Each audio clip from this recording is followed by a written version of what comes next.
কাল ছিল মহাশিবরাত্রি, আর এই মহাশিবরাত্রি চতুর্দশী কেটে গেলেই কিন্তু শুরু হয় অমাবস্যা, মায়ের পুজো।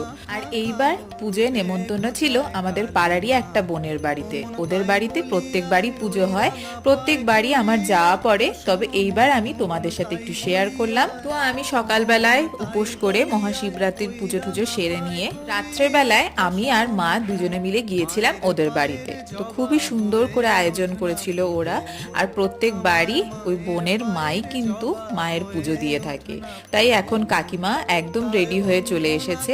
আমরা খানিকক্ষণ পুজো দেখে তারপর চলে এসেছিলাম ভোগের প্রসাদ খেতে। ভোগের প্রসাদও খুব ভালো হয়েছিল। ভোগের প্রসাদে ছিল খিচুড়ি, আলুর দম, পোলাও, তার সাথে পনির, তারপর চাটনি, পায়েস। তো আমরা ঠাকুরের প্রসাদ খেয়ে তারপর ভিতরে গিয়ে দেখলাম কাকিমা পুজোয় বসে গেছে। তো ওখানে খানিকক্ষণ দাঁড়িয়ে একটু পুজো দেখে তারপর আমি আর মা বাড়ি চলে আসলাম। তোমরা জানিও তোমাদের কেমন লাগলো।